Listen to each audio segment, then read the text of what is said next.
संजू बाबा राऊत आज जळगाव जिल्ह्याच्या दौऱ्यावर होते आणि त्यांनी सांगितलं की 3 वर्ष अजून निवडणुकीला आहेत. 3 वर्षानंतर लोकसभा निवडणूक आहे आणि या 3 वर्षाचे उमेदवार आत्तापासून ठरवले पाहिजे. संघटनेची बांधणी केली पाहिजे.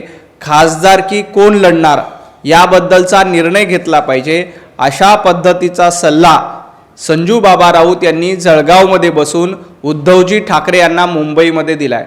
कारण उद्धवजी ठाकरेंना घराबाहेर पडतात, आदित्य ठाकरे घराबाहेर पडत नाहीत, परंतु संजय राऊत स्वतः घराबाहेर पडलेत आणि जळगावमध्ये बसून सांगतायत की 3 वर्ष अजून निवडणुकीला आहेत, आपण संघटन बांधणीकडे लक्ष दिलं पाहिजे.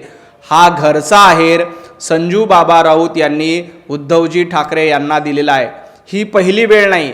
याआधी देखील जेव्हा शरद पवार साहेबांना भेटायला संजय राऊत गेले होते त्यावेळेला ट्विट केलं होतं. ट्विटमध्ये संजय राऊतांचं एक वाक्य होतं की शरद पवार या वयात देखील राज्यभर फिरायला तयार आहेत. याचा अर्थ उद्धवजी ठाकरे अद्याप राज्यात फिरायला तयार नाहीत, मातोश्रीच्या बाहेर फिरायला तयार नाहीत असं म्हणत संजय राऊत यांनी त्याही वेळेला उद्धवजी ठाकरेंवर निशाणा मारला. आता देखील जळगावमध्ये बसून उद्धवजी ठाकरे यांना घरचा आहेर देण्याचं काम केले की अजून 3 वर्ष निवडणुकीला आहेत, आत्ता तरी घराच्या बाहेर पडा, आत्ता तरी उमेदवार ठरवा. अशा पद्धतीचं आव्हान संजू बाबा राऊत यांनी उद्धवजी ठाकरे आणि आदित्य ठाकरे यांना केलेलं आहे. त्यामुळं उभाटा गटातली असलेली दुफळी पुन्हा एकदा जळगावच्या पत्रकार परिषदेच्या निमित्ताने चव्हाट्यावर आलेली आहे. त्या पत्रकार परिषदेमध्ये सुरुवातीला संजय राऊतांच्या तोंडून खरं वाक्य आलं. ते म्हणाले सरकार संवेदनशील आहे. नंतर त्यांनी सावरासावर केली आणि मग म्हणाले की सरकार असंवेदनशील आहे. संजय राऊत असंवेदनशील सरकार हे महाविकास आघाडीचं होतं. जेव्हा उद्धवजी ठाकरे बांधावर गेले होते आणि शेतकऱ्यांना सांगितलं आम्ही 25,000 देऊ, 50,000 रुपये देऊ, दमडी देखील उद्धवजी ठाकरे तुम्ही दिली नव्हती. आता जळगावमध्ये, मराठवाड्यामध्ये, उत्तर महाराष्ट्रामध्ये आणि काही ठिकाणी अवकाळी पावसामुळे शेतकऱ्यांचं नुकसान झालंय. विशेषतः केळी बागांचं नुकसान झालंय. या सगळ्या प्रकरणामध्ये तातडीनं पंचनामे करण्याचे आदेश सरकारच्या वतीनं देण्यात आले आहे. एवढंच नाही तर तातडीनं नुकसान भरपाई देण्यासाठी देखील सरकार प्रयत्नशील आहे. हे सरकार शेतकऱ्यांच्या प्रति संवेदनशील आहे. त्यामुळे संजय बाबा कुठलीही निवडणूक नसताना या सरकारनं कर्जमाफीची घोषणा केली. 2 लाखापर्यंतचं कर्ज माफ करण्याचं काम कुठलीही निवडणूक नसताना या सरकारनं केली. कारण हे सरकार देवाभाऊचं सरकार आहे. हे सरकार शेतकऱ्यांचं सरकार आहे आणि हे सरकार हे संवेदनशील सरकार आहे. कुठलीही निवडणूक नाही आहे, 3 वर्ष कुठलीही मतदान होणार नाही आहे, तरी देखील शेतकऱ्यांची कर्जमाफी करण्याची हिंमत ही देवेंद्रजी फडणवीस यांनी दाखवली. महाविकास आघाडीनं फक्त आश्वासनं दिले, बांधावर जाऊन बस म्हटले, परंतु घरामध्ये बसून कारभार केला. हे सरकार संवेदनशील आहे तर महाविकास आघाडीचं सरकार असंवेदनशील होतं.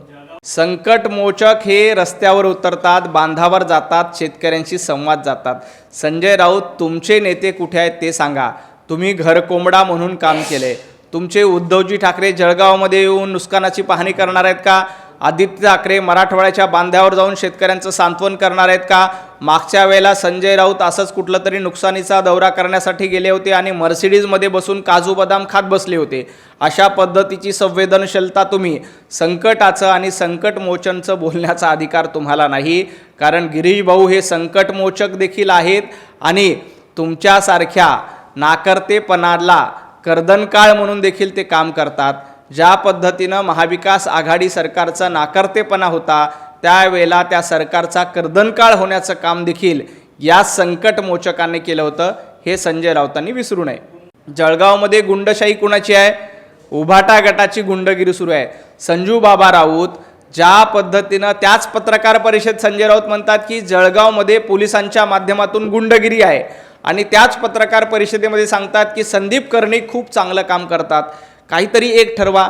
एका बाजूला सांगायचंय पोलिसांच्या माध्यमातून जळगावमध्ये गुंडगिरी आहे आणि दुसऱ्याच बाजूला सांगायचंय त्याच पत्रकार परिषदेमध्ये की संदीप कर्णिक नावाचे अधिकारी खूप चांगलं काम करतायत, त्यामुळे अशोक खरातला बेड्या टाकल्या, अशोक खरातला अटक झाली. संजय राऊत काहीतरी एक ठरवा. उद्धवजी ठाकरे रोज उठून युटर्न घेतात, ती सवय आता तुम्हाला देखील लागलेली आहे. उद्धवजी ठाकरेंनी सांगितलं मी विधान परिषदेच्या निवडणुकीमध्ये आमदारकीचा राजीनामा देतो. 6 वर्ष टर्म संपली, आमदारकीचा राजीनामा दिला नाही. आता दुसऱ्यांदा आमदारकी मिळते का यासाठी सोनिया गांधींसमोर मुजरा घालावा लागतोय. आणि संजय राऊत तुम्ही त्याच पत्रकार परिषदेमध्ये सांगतात की संदीप कर्णिक चांगलं काम करतात आणि त्याच पत्रकार परिषदेमध्ये म्हणतात की नाशिकमध्ये पोलिसांची गुंडगिरी सुरू आहे. नेमकं काय ते एक ठरवा आणि मग पत्रकार परिषद घ्या. कुणाच्या दरबारात कोण जायचं हे सांगण्याच्या भानगडीत राऊतांनी पडू नये. ज्या पद्धतीनं भोंदू बाबा खरात याचे कारनामे समोर आले त्याला तातडीनं अटक करण्याची हिंमत कोणी केली असेल तर भारतीय जनता पार्टीच्या सरकारने, देवाभाऊच्या सरकारने केली. आसाराम बापूंचे काही काळे कारनामे समोर आले, बाबा राम रहीमचे काही काळे कारनामे समोर आले. त्यांच्यावर देखील कारवाई कुणाच्या सरकारमध्ये झाली? ते भारतीय जनता पार्टीच्या सरकारमध्ये झाली. त्यामुळे कुठलंही चुकीचं कृत्य असेल तर त्याला आम्ही पाठीशी घालत नाही. उद्धवजी ठाकरे यांचा स्वभाव होता की वाझेसारख्या गुंडाला खंडणी वसूल करणाऱ्याला देखील तो काय लादेन आहे का असं म्हणून समर्थन उद्धवजी ठाकरे मुख्यमंत्री असताना करत होते. हे भारतीय जनता पार्टीचं, पंतप्रधान नरेंद्र मोदीजींचं आणि महाराष्ट्रात देवेंद्रजींचं सरकार आहे. इथं कुणीही असो त्याला पाठीशी घातलं जात नाही. आपण बघा आसाराम बापू प्रकरणात देखील कोर्टाने शिक्षा सुनावली, त्याप्रमाणे कारवाई सुरू आहे. बाबा राम रहीम यांच्या प्रकरणामध्ये देखील जेलमध्ये जाऊन कारवाई सुरू आहे, त्यांना अटक करण्यात आली. आणि भोंदू बाबा अशोक खरात यांच्यावर कारवाई होऊ नये यासाठी संजू बाबा राऊत देखील प्रयत्न करत होते, परंतु तसं झालं नाही. भोंदू बाबा अशोक खरातवर कारवाई करण्याचं काम हे देवाभाऊंनी केलेलं आहे. नाही, संजय राऊत असं म्हणतात की महाविकास आघाडीच्या तिन्ही पक्षांनी एकत्रित बसून निर्णय घेतला पाहिजे. आता महाविकास आघाडीचा समन्वय बघा. काँग्रेस परस्पर राहुरीमध्ये आणि बारामतीमध्ये उमेदवार देणार अशी घोषणा करते आणि संजय राऊत जळगावमध्ये बसून सांगतात की समन्वय राखला पाहिजे. कसला समन्वय? मुळामध्ये महाविकास आघाडीच्या ठिकऱ्या पडलेल्या आहेत. 3 दिशेला 3 घांची दोंड आहेत आणि यामुळं यांचं एकमत नाही. राहुरीची निवडणूक असू द्या, बारामतीची निवडणूक असू द्या, जिल्हा परिषद, पंचायत समिती, महापालिकेच्या निवडणुका असू द्या, महाविकास आघाडीचे 3 दिशेला 3 दोंड आहेत आणि यांच्या ठिकऱ्या उडलेल्या आहेत. त्यामुळं काँग्रेसनी परस्पर राहुरीची निवडणूक लढणार अशी घोषणा केली आणि संजय राऊत शरद पवार साहेबांची प्रवक्तेगिरी करत सांगतायत की राहुरीच्या जागेवर शरद पवारांच्या राष्ट्रवादीचा हक्क आहे. संजय राऊत उभाटा गटाचं मीठ खायचं आणि प्रवक्तेगिरी मात्र शरद पवार साहेबांची करायची, हा धंदा तुमचा सुरू झाला आहे. पवार साहेबांना येऊन, राष्ट्रवादीला येऊन सांगू द्या ना की आम्ही राहुरीची निवडणूक लढणार आहोत. तुम्हीच स्वतः घोषणा का करतायत? आणि काँग्रेसनं तर आधीच राहुरी आणि बारामती या दोन्ही जागा लढणार अशा पद्धतीच्या घोषणा केल्यात, मुलाखती देखील घेतलेल्या आहेत. त्यामुळं काँग्रेसनं उद्धवजी ठाकरे आणि शरद पवार साहेब यांच्या पक्षाला अक्षरशः फाट्यावर मारलेला आहे. कुठल्या भोंदू बाबाने कुणाच्या फोटोवर फुल्या मारल्या म्हणून काहीही होत नाही. कावळ्याच्या श्रापानं गाय मरत नाही. या प्रकरणामध्ये सविस्तरपणे चौकशी सुरू आहे. परंतु मला सुषमा अंधारे आणि रोहित पवार या दोघांनाही सांगायचं आहे की जनतेनं तुमच्या पक्षावर फुल्या मारल्या. जनतेनं तुमच्या पक्षावर फुल्या मारल्यामुळं विधानसभेच्या निवडणुका, जिल्हा परिषदेच्या निवडणुका, महापालिकेच्या निवडणुकीत तुम्हाला घरी बसवले.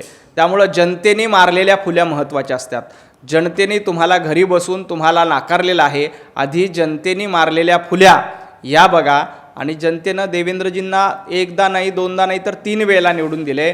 महायुतीचं सरकार अतिशय भरभक्कम आहे आणि खरात प्रकरणामध्ये जे कोणी दोषी असतील त्यांच्यावर निश्चितपणे कारवाई केली जाईल. अशा भोंदू बाबांनी कुणाच्याही कितीही फोटोवर फुल्या मारल्या तरी जोपर्यंत जनतेचे आशीर्वाद देवाभाऊंच्या सोबत आहेत, भारतीय जनता पार्टीच्या सोबत आहेत, महायुतीच्या सोबत आहेत, तोपर्यंत ना सुषमा अंधारेंच्या फुल्यांनी फरक पडणार आहे, ना रोहित पवारांच्या फुल्यांनी फरक पडणार आहे. हे सरकार जनतेच्या आशीर्वादाने आलेलं आहे आणि असंच पुढचे 25 वर्ष महायुतीचं सरकार भक्कम राहील. नाही, लगेच महिलांवर कारवाई करायची का नाही हा तपासानंतरचा निर्णय होईल. ज्या पद्धतीच्या वेगवेगळ्या मागण्या येत आहेत याबद्दल सरकार निश्चितपणे विचार करेल. पण एक गोष्ट लक्षात घेतली पाहिजे की या महिलांना देखील फसवलं असण्याची शक्यता आहे. कुठलीही महिला अशा पद्धतीनं अशा भोंदू बाबाकडे जाणार नाही. महिलांचा अपमान होईल अशा पद्धतीचं विधान, अशा पद्धतीचं वक्तव्य देखील कोणी करू नये. या प्रकरणामध्ये सरकार तपास करते. जो कोणी दोषी असेल, मग तो भंडूबाबा खरात असेल किंवा एखादी महिला असेल, कुणालाही सोडलं जाणार नाही, एवढं सगळ्यांनी लक्षात ठेवावं. नाही, ह्या दोन्ही पत्रा प्रकरणामध्ये राष्ट्रवादी पक्षाच्या सर्वेसर्वा सुनेत्राताई पवार या राष्ट्रवादीच्या सर्व निर्णय घेण्याच्या पूर्ण समर्थ आहेत. त्यांचं नेतृत्व सक्षम आहेत की ते राष्ट्रवादी पक्षाबद्दल योग्य ते निर्णय घेतील. आपण काल पार्थ पवार यांचं देखील ट्विट बघितलं आहे की त्यांनी देखील सांगितलं की तटकरे असतील किंवा प्रफुल्ल पटेल असतील यांच्याबद्दल त्यांच्या मनामध्ये कुठलाही वाद संवाद विवाद नाही आहे. यावर संजय राऊत म्हणतात की या दोन पक्षामध्ये वेगवेगळी फूट पडली आहे. संजय राऊत, तुमच्या पक्षामध्ये काय फूट पडली बघा. एका बाजूला उद्धव ठाकरेंचा गट आहे, दुसऱ्या बाजूला संजय राऊतांचा गट आहे. असे दोन गट उभाटामध्ये पडलेत. आधी आपल्या पक्षामध्ये पडलेल्या दोन गटाबद्दल बोला आणि मग तटकरे असतील, प्रफुल्ल पटेल असतील किंवा राष्ट्रवादी काँग्रेस असेल याच्याबद्दल बोला. आधी आपल्या खाली काय जळतंय याचा विचार संजूबाबा राऊत यांनी केला पाहिजे.